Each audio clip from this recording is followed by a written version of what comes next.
Okay so last में chapter number 2 ની અંદર પરાગવાહકો વિશેની માહિતી આપણે લોકોએ મેળવી હતી। ત્યારબાદ બીજી કેટલીક બાહ્ય સંવર્ધન પ્રયુક્તિઓની આપણે વાત કરી હતી કે જે અંતઃસંવર્ધન દબાણ જે છે એમને ઘટાડવા માટેની પ્રયુક્તિઓ જે હતી, બરાબર છે। તો એમની અંદર આપણે 4 વિભાગ જે જોયા હતા। હવે નેક્સ્ટ એમના પછી જે છે એ છે પરાગ સ્ત્રી કેસર આંતર સંબંધ। देखो मित्रों, पराग स्त्री केसर आंतर संबंध जे छे ए समग्र जे लिंगी प्रजनननी घटना तमने जोवा मळे छे सपुष्पी वनस्पतिओनी अंदर एमानुं एक महत्वनुं फैक्टर छे, एक महत्वनी घटना छे, एक महत्वनो टॉपिक छे तमारा आखा चेप्टरनी अंदर के आमनी अंदर आपणे जोशुं के कई रीते। हवे जनरली एवो आपणे क्वेश्चन थतो होय के अमुक वखत मानो के पवन द्वारा जे परागनयन थतुं होय तो एमां गमे ते पुष्पनी परागरज उडीने गमे ते पुष्प पर पड़े छतां पण अमुक वखत ए परागनयननी घटना थती नथी। तो आवुं शुं काम थाय छे ए बधी ज वस्तु प्रोपरली आमनी अंदर आ टॉपिकनी अंदर आपणे जोशुं। क्लियर? हवे देखो मित्रों, एकंदरे थोड़ोक लेंधी टॉपिक छे तो साथे टेक्स्ट बुक राखजो जेथी करीने क्रमशः तमने लोकोने ख्याल आवतो जाय।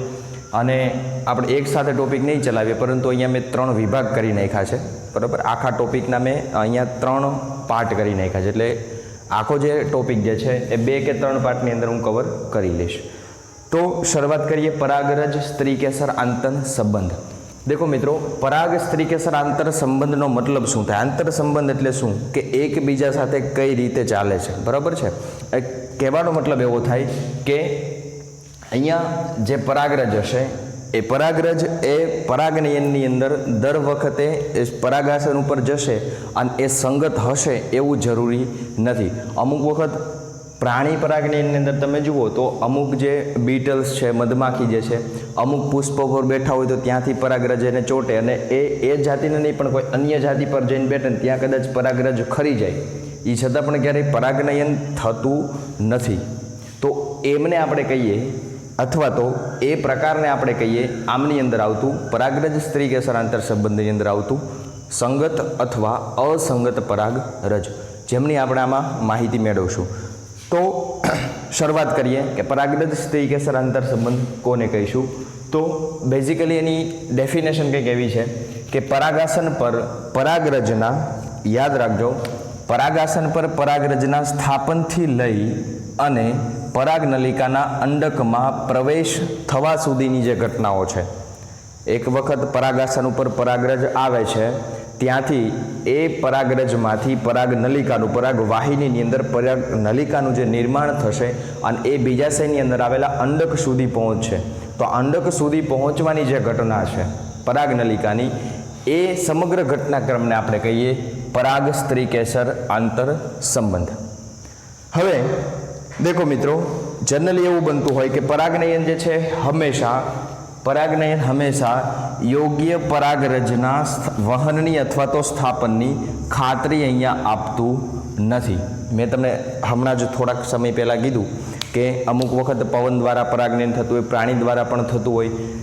तो एमां केवुं होय के दर वखतनुं परागनयन जे छे ए योग्य परागरजना स्थापननी अथवा वहननी योग्य खातरी आपतुं नथी। अने ए वात मैं तमने आगळ पण करी थी कि ज्यारे आपणे परागनयनना प्रकारो, परागनयनना वाहको भणता हता के जे वाहक द्वारा जे वनस्पतिमां जे परागनयन थशे एना द्वारा ज थशे, अन्य कोईनी परागरज आवशे तो एमने स्वीकृत करशे नहीं। तो एवा माटे अहींया 2 मिसेलिनियस टॉपिक छे आनी अंदर, एक छे संगत परागरज अने बीजो छे असंगत परागरज। हवे संगत अने असंगत परागरजनो मतलब शुं थाय के स्त्री केसर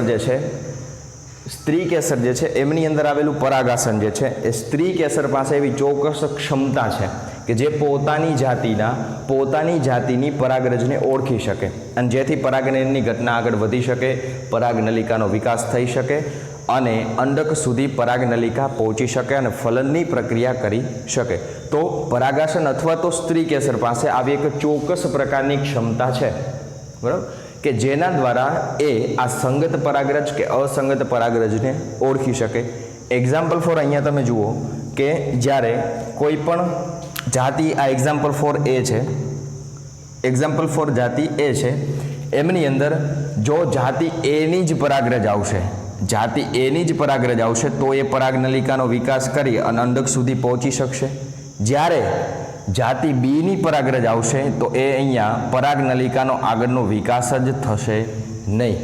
તો અહીંયા એવું આપણે કહી શકીએ કે જાતિ એની જે પરાગરજ છે એ જાતિ એ માટે કેવી છે? સંગત છે. એનો સિમ્પલી મિનિંગ એવો થાય કે સંગત પરાગરજ જો હશે તો એને પરાગાસન જે છે, પરાગાસન જે છે એ સ્વીકૃત કરશે અને આગળ પરાગનલિકાનો વિકાસ થશે. સિમ્પલી આવું સમજી શકીએ, પરાગનલિકાનો વિકાસ થશે. જ્યારે બીજા કેસની અંદર આપણે એવું જોયું કે જો જાતિ બીની પરાગરજ હશે તો શું થશે? જાતિ બીની પરાગરજ પરાગાસન ઉપર જ્યારે સ્થાપિત થશે ત્યારે શું થશે? તો પરાગાસન જે છે અહીંયા એ અસંગત પરાગરજને અસ્વીકૃત કરશે, અસ્વીકૃત કરશે અને પરાગનલિકાનો વિકાસ જે છે એ પણ અહીંયા થશે નહીં. પરાગનલિકાનો વિકાસ જે છે અહીંયા થશે નહીં. તો આ સિમ્પલી અહીંયા મેં તમને આકૃતિ સમજાવી દીધું કે સંગત પરાગરજ કોને કહેવાય, અસંગત પરાગરજ કોને કહેવાય. That simple. કે જો એની એ જ જાતિની હશે તો એને સ્વીકારશે, પરાગનલિકાનો વિકાસ થશે, બીજાશય અંડક સુધી પહોંચશે. અને જો નહીં હોય એટલે કે અસંગત જો હશે તો પરાગનલિકાનો વિકાસ નહીં થઈ, બીજાશય અંડક સુધી પહોંચી શકશે નહીં. તો એમને આપણે કહીએ અસંગત પરાગરજ. હવે પરાગનયન પછીની જે ઘટના હતી એમની અંદર આપણે જોયું હતું કે પરાગરજનું અંકુરણની જે ઘટના છે, તો પરાગરજનું અંકુરણ એ કોની અંદર થશે? તો ઓનલી ફોર સંગત પરાગરજની અંદર. પરાગરજનું અંકુરણની જે ઘટના છે એટલે કે પરાગરજ અંકુરણની ઘટના એટલે શું થાય? તો પરાગાસન ઉપર સ્થાપિત થવાથી લઈ પરાગનલિકાનો વિકાસ થાય અને ત્યાંથી અંડક સુધી પહોંચે અને ફલનની ક્રિયા કરે તો એને કહેવાય પરાગરજનું અંકુરણ, જે સંગત પરાગરજની અંદર જોવા મળશે, અસંગત પરાગરજની અંદર જોવા મળશે નહીં. આ પરાગવાહિની છે, પરાગવાહિની, અને એમની અંદર આ પરાગ નલિકાનો વિકાસ થશે. કઈ રીતે થશે એ પણ નેક્સ્ટ પાર્ટની અંદર આપણે જોશું કે આ રીતે પરાગનલિકાનો વિકાસ થશે. તો સિમ્પલી મિનિંગ એવો થાય કે યોગ્ય તાળાની ચાવી જે હશે એ યોગ્ય રીતે લાગશે, બરાબર ને? કે જે તાળાની જે યોગ્ય ચાવી હશે એ જ એમાં લાગશે, બીજી એમાં લાગશે તો એ તાળું ખુલશે નહીં. તો દેટ સિમ્પલ. એ જ લોજિકથી અહીંયા તમે સમજો કે જાતિ એ જે છે અને આ પરાગાસન એના માટેનું તાળું છે, જાતિ એની જ પરાગરજ છે એના માટેની ચાવી છે. તો જો યોગ્ય લાગશે તો તાળું ખુલશે, બાકી અયોગ્ય લાગશે તો એ તાળું ખુલશે નહીં.